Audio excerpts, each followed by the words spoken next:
It's been almost 6 months.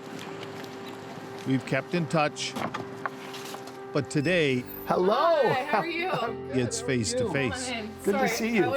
I brought you a treat. Yeah, they're lemon blueberry scones. Oh my goodness. Am I allowed to give you a hug? Yeah, absolutely. Good. You look fabulous.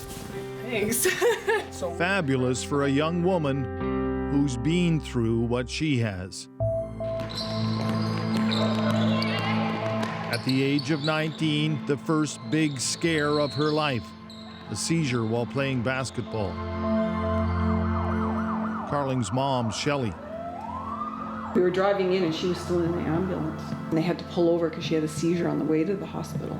And I could hear her yelling in the background. It was terrifying. Terrifying. Yeah. He came in and said that they had found a significant sized tumor in the left lobe of my brain and that we would have to go in for emergency surgery. You remember that? I remember that because I remember the first question I asked was, am I going to die? And I vividly remember asking that question. Her father, Grant, is a retired Vancouver firefighter. I've seen a lot of gruesome things in my life, and I almost threw up when they showed me the picture and I saw this. And it's just like a black and white picture. It's not gory, but just... Yeah, it hit you. It was like nothing ever. It was... Everything changed. I'm sorry. That was 10 years ago. Rushed into surgery, weeks in recovery. She's been fighting ever since. I did the chemo for a year, but I was able to go back and play that following September while I was going through chemo. And then I was good for about 5 years, and I got re-diagnosed, and I did 6 weeks of radiation. Again, decided to play through it. Playing was just huge for me because it gave me a place where I could go and not think about having cancer.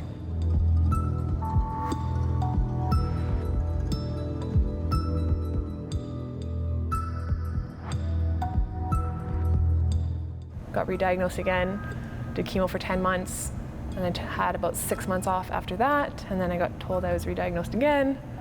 But she never stopped fighting, not once. I have Survivor right here. I know that I have cancer, and I technically haven't beaten it, but I feel like I don't let it change who I am as a person. It doesn't define you. No, exactly. So when I'm having a bad day, I just look down and remind myself that I'm a survivor, and it doesn't get to define who I am.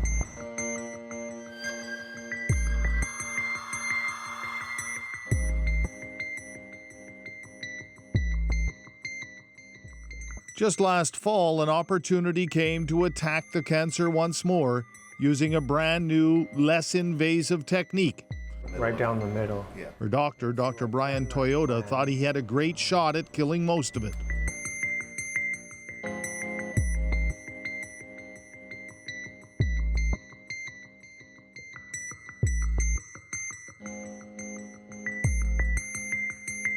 Laser by itself won't cure cancer. And it's not going to be the treatment for everybody, but for the right person, it will be part of that combination of treatments. And so that's its place. And it's innovative, it's new, and that's what we have to do, I think, to beat cancer, because we haven't beaten it yet, so we have to stop doing what we used to do and try new things. So it increases the percentage of success or the chance of success? It definitely does. And you're right, it's not the magic bullet for everybody, but for the right person with the right combination, it'll make a huge difference. And so we have to push that frontier, and this is what this is doing. Right, well, let's hope that's what it does for Carling. You bet. A small hole for the probe was drilled into her skull. Then the laser was guided in real time using an MRI. How long should it take once you start with the laser? The actual laser, I suspect, will take about 20 minutes of actual lasering. Yeah. Wow. It varies from tumor to tumor, but just estimating Carling's, the way it's looking, I think 20 minutes. Carling remained awake through it all. As the yellow line expanded, the laser did its work, killing the cancer. This entire area has been eradicated of tumor. So we're going to go a little bit deeper. It is close to her speech area, so we're mindful of that, of course.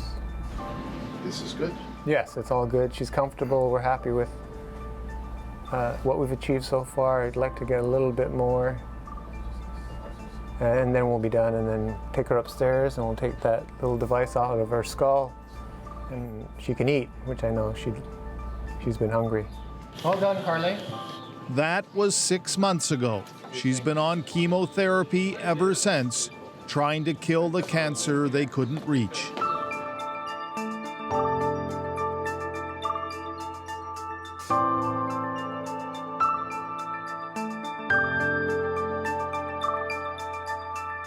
Just like any other medication, like my tumor has gotten smarter, so it knows how to react. Like the first time I did temozolomide was back in 2006, and it had never seen it before, and so it reacted really well.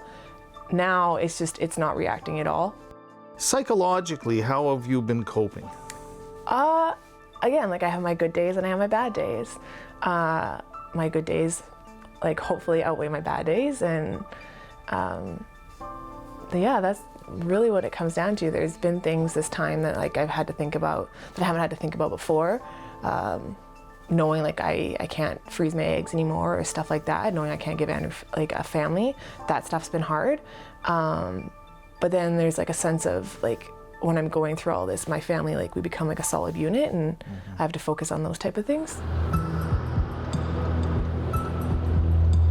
Then a month ago, driving home after a girls' weekend, she felt a seizure coming on again. It was about 9:30, so it was dark, and I was in the middle lane. So I hit my brakes, and I remember cars coming past and honking, but I couldn't see them because my head was like looking up at the roof. So you managed to get off the road? I think someone drove my car off the road after like. Okay, but you got it stopped. I had it stopped, yeah, and it's just I'm so lucky that I wasn't hit. Yeah, you must have thought about that. I was like, when I was having my seizure, I had enough, I don't know, memory to think like, oh my God, I'm gonna get hit, I'm gonna get hit. It was terrifying. I couldn't think of a more scary thing to happen. Mm-hmm. Yeah. Tomorrow's a big day. It is a big day.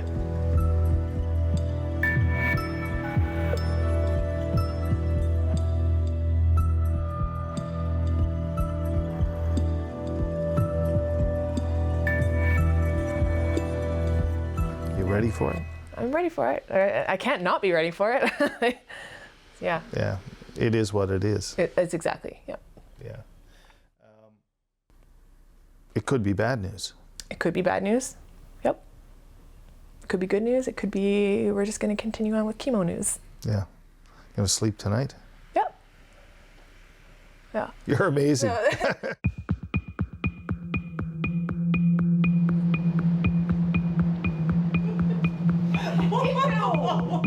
It's hard to imagine they're waiting to hear the news that will affect all their lives. Carling's parents and partner Andrew are here to offer support. We joke around a lot in here, and so we always wonder like if it's like making like other rooms feel uncomfortable. Neuro-oncologist Dr. Brian Thiessen has been assessing Carling's scan. Hey, hi guys. Hello. He will deliver the findings. So we have some things to chat about today. Oh no.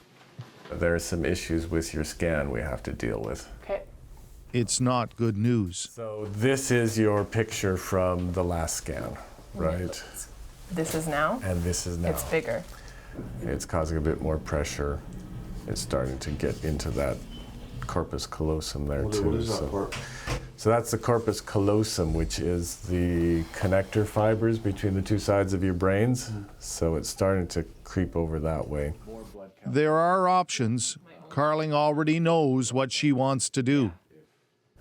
I personally, I know we haven't talked about it yet, but I would like to go the surgery route because it just makes more sense in the long run. It's definitely growing reasonably quickly now. Okay. It seems to have gotten a bit bigger, or the pace changed from sort of the last two scans to this one. Yeah. So I think we can't sit there and wait 6 months to do it. Within the month? Within 4 weeks. It's a lot to absorb.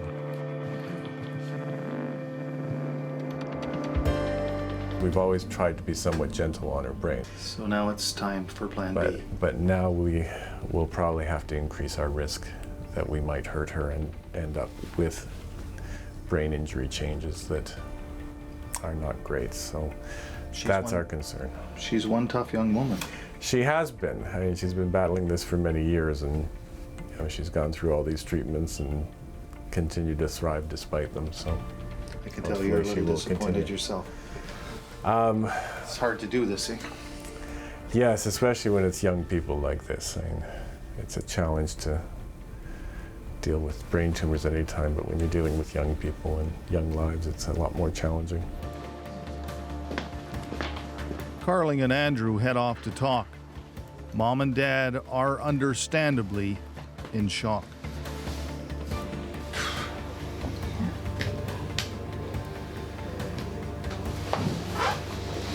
Scared. Yeah. It's getting scary. She puts on a pretty good front, I know, for us. Still strong, right? Oh my goodness, we're scared. Can you imagine what she's feeling right now? Yeah.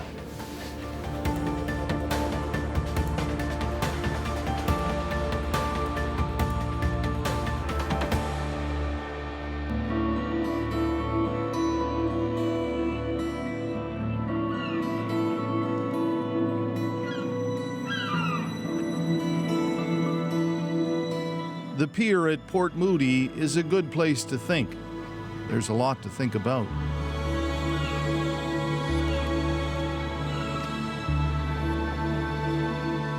As this survivor takes each step, each new battle, one day at a time. Reg Sherren, CBC News, in Port Moody, British Columbia.